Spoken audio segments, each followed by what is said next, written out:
All right, so the first thing we need to do is we need to find Photoshop and open Photoshop. All right, and that leads me to the first thing, the kind of the first big point I want to make about all this stuff is there are many ways of doing any one operation in this software. Okay, I'm gonna kind of go through and show you how I do things, but I don't expect that to necessarily be your workflow. Because even opening files, there's 4 or 5 different ways just to open a file in Photoshop. All right, so what you need to do as you go through this process is find your workflow, find what works for you, and do it that way. So I'm going to show you how I do it, and I'll kind of try and show you a few other ways of doing things. Um, but I'll show you what I do. But remember, Photoshop is a big complex piece of software. People spend all day working, every day, 40 hours a week, working in this one thing. So don't expect we're just kind of scratching the surface, kind of getting in and doing a few things. All right. So I have some files here. I can preview those by just clicking once and hitting the space bar. So I know that I want some of these in here. I'm going to select them. Oops. Right click. Oh, excuse me. They say open with Photoshop. Okay, that's how I like it. I find it very fast because I can work in the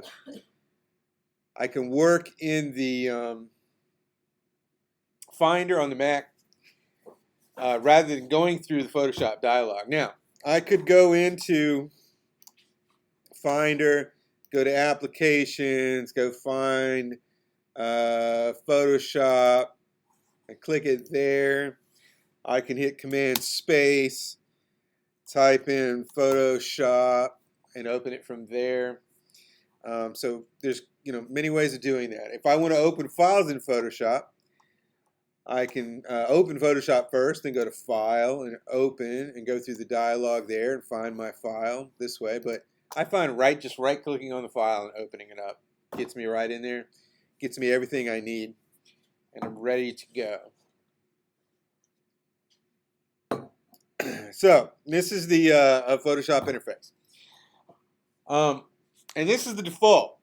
Okay, when you're working on the lab machines, they may open up to this, but if you're working on your own machine, you get to set up Photoshop exactly how you want it to be. All right, and that's important because it makes it a lot easier to work. So let's go through the parts here, and then I will show you how to reset that and change that to get exactly what you want. The setup, the layout that I'm going to use in class is pretty close to the standard layout, but it's some slight modifications that make it a little easier to work. Now, my hope is that you guys go through this and kind of notice how the software is subdivided. As you learn the parts of the software, ideally, when you jump into other types of software, you'll kind of understand the conceptual layout of the software, right? So that way you're not completely lost when you jump into something else, because it can be very overwhelming. Let's say you want to go do some 3D rendering at some point, right? You jump into one of those. After you've gone through this, you may be able to find things in that program that are familiar. And so let's break down how this stuff's laid out. So the first thing is up here at the top. Well, that's our menu bar, and that seems very obvious, but that is there to let you access most of the things in the program. All right, and obviously, all software has the menu bar at the top. Even if you're open in full screen on your little bitty laptops, if you push the pointer up there, it'll come out. So we have things related, you know, it's subdivided and related to certain aspects of the software.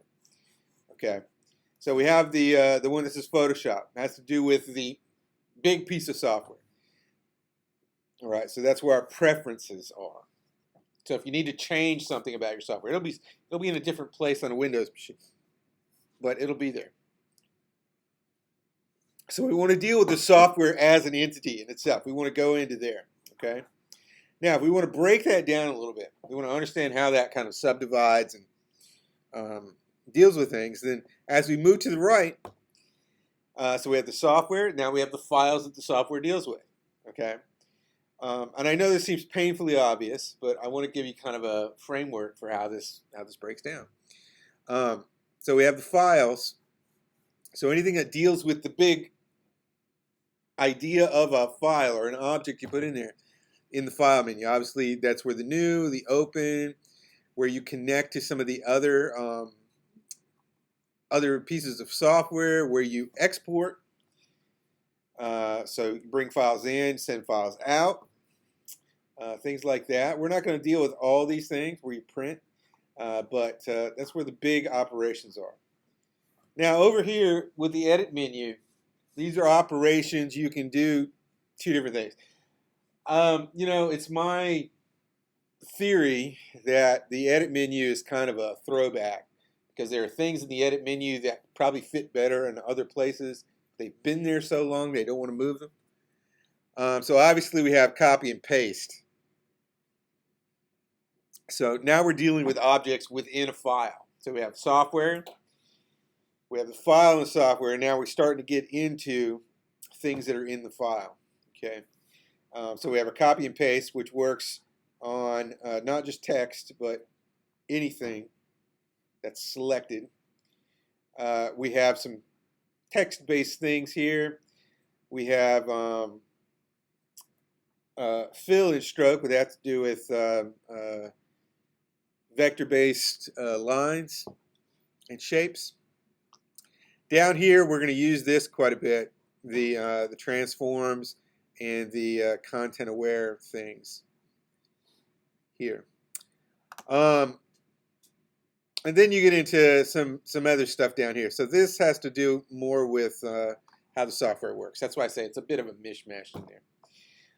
But this kind of middle area, or this kind of top to middle area, we're going to deal with a lot. So a file contains a lot of information, like an image. So the stuff in the image is in the image file here. So we have the mode, the color mode. We're not going to get too deep into color mode here, but for your reference, if you ever have a black and white image you find on the web, you bring it in, you can't seem to get any color out of the image. Nothing happens in color. That's because in this mode, it's set to grayscale. Okay, and you want to make sure that that's set to RGB color. Okay, that just means if it's set to grayscale, anything you do to that is in grayscale. All right, so that happens a lot. You'll bring in an image and you'll be like, why isn't this working? That's there. We have some adjustments here we can make to those images. We don't use this very much. I'll explain why later. Although I do use some of these when I'm editing my own photos. Now right here is some very important stuff we'll get to. That's where we deal with the image sizes, canvas sizes. So you will be using that quite a bit. We'll get to that. As we move down, we're kind of subdividing down. So we have the image. Now we're down, kind of breaking that apart into layers. So Photoshop is made up of layers.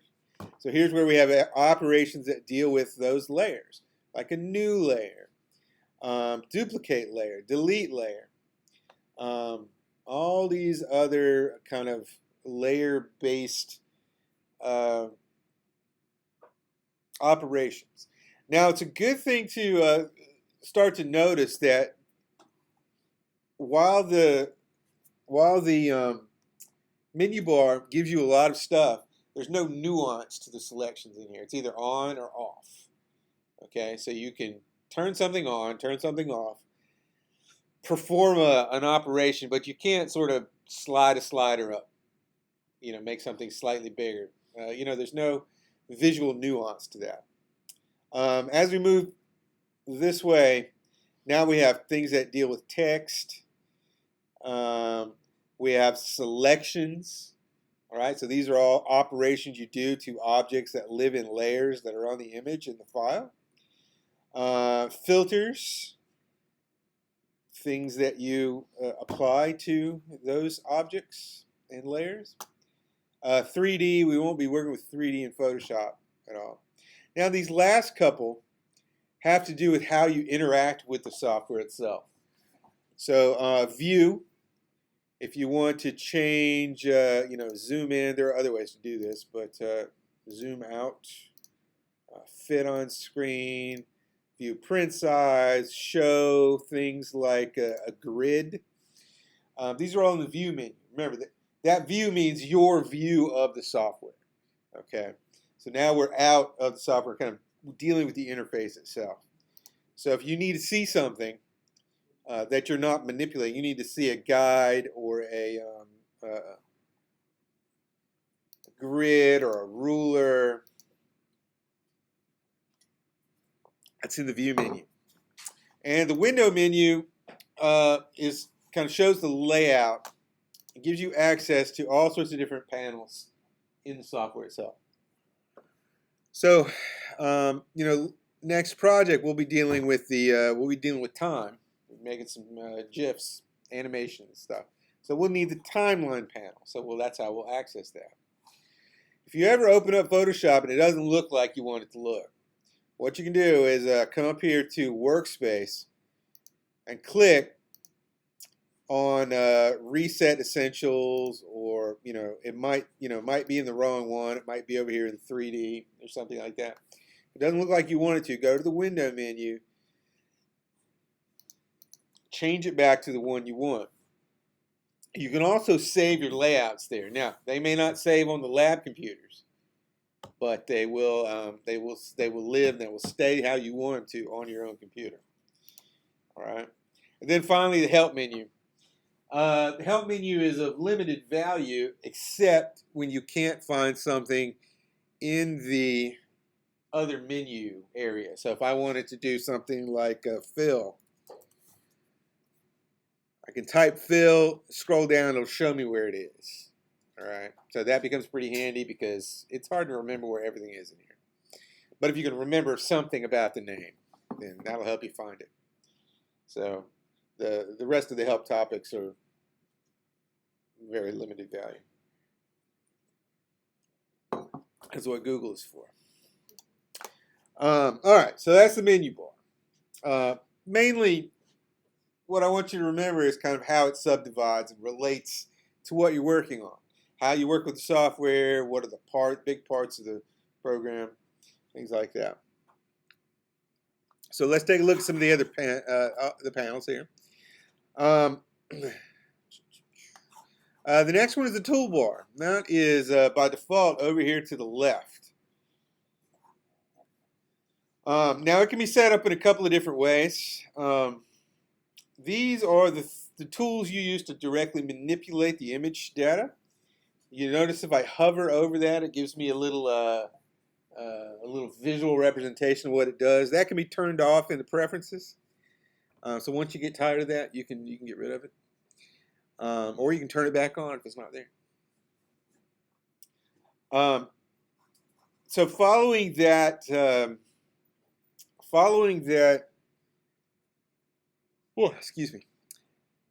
that motif of subdividing, the things in the toolbar are subdivided as well.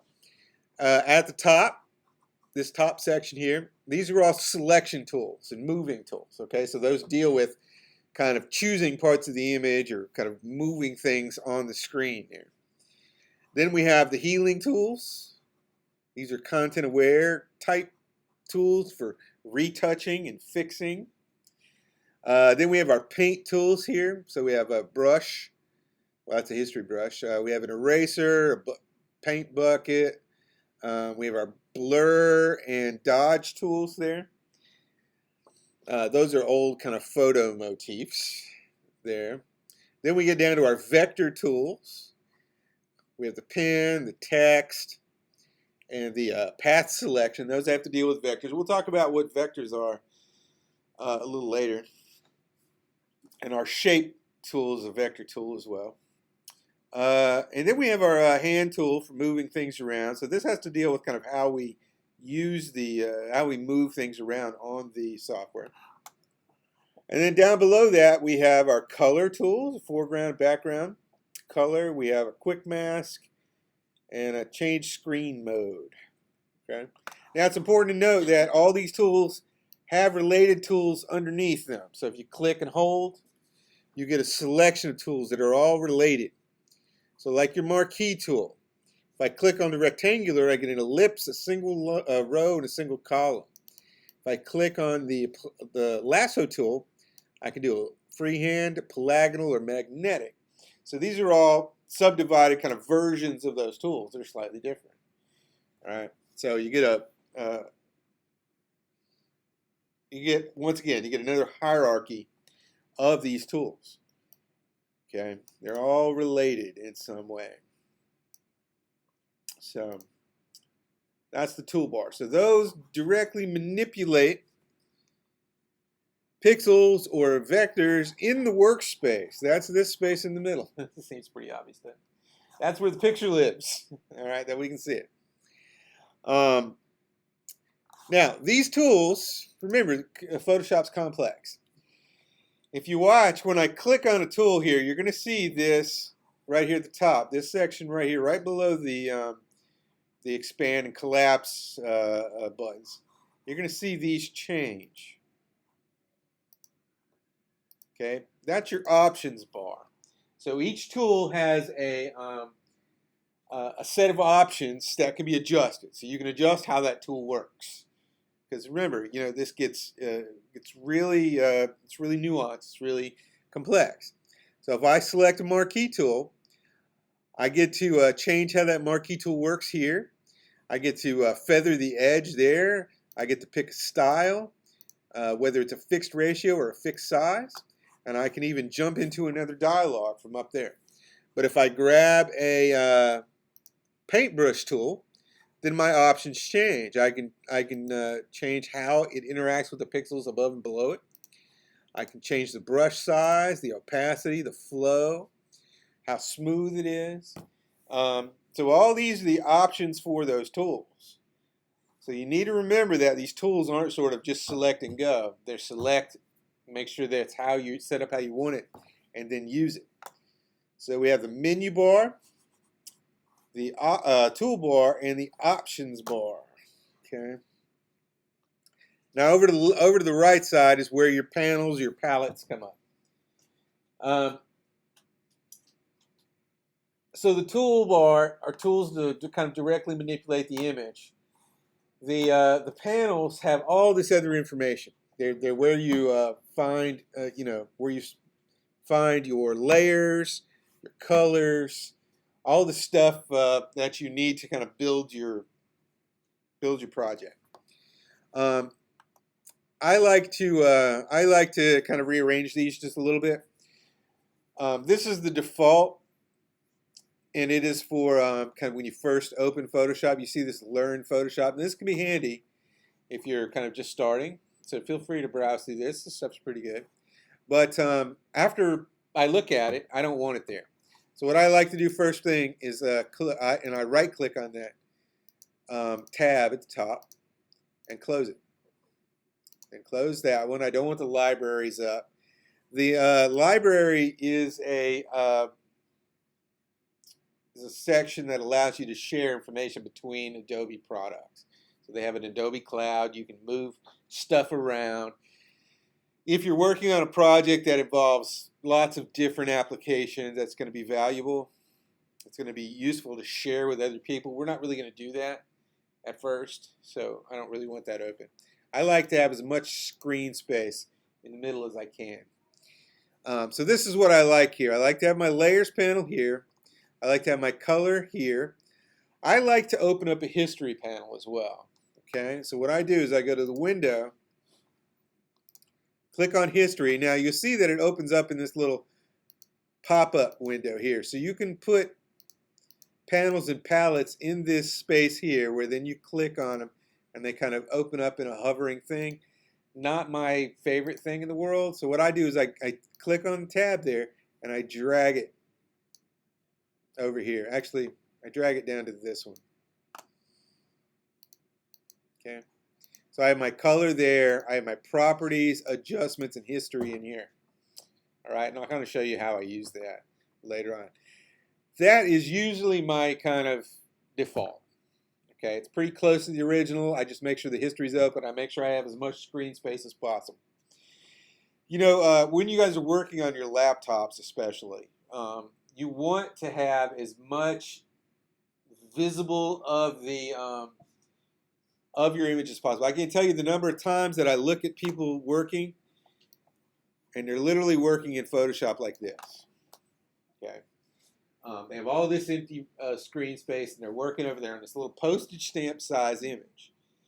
And what happens is your relationship to that image changes when it's really small because you can't make out the details. You need to assume, it's good to start with the assumption that all these things are going to be printed giant on the wall, okay? Because that'll allow you to develop the detail. Then if you need to focus in, get rid of the detail, that you can do later. Does that make sense? So get this thing as big as you want out like that. And if you're on your laptop, one thing you can do is to hide the, well, of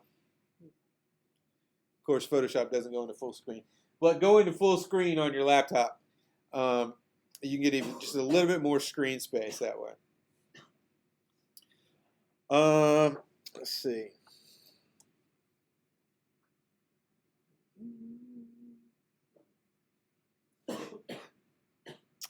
All right, so that's the Photoshop interface.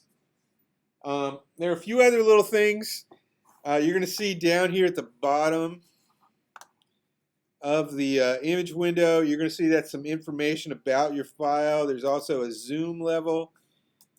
If I want to go to 100% zoom, I can type in there. I don't really use that, but it's there if you need it. Down at the bottom of some of these panels, you see some buttons. They relate to operations within that panel. You're going to see me down here a lot in the bottom right corner where we do things like new layer or masking. So these buttons become a big part of my workflow. Notice that Photoshop is a tabbed-based interface now. So we can have multiple documents open at the same time. If you want to pop anything out, you can always do that by just grabbing the tab and moving it like that so that we can then kind of have a couple documents visible at the same time if you want.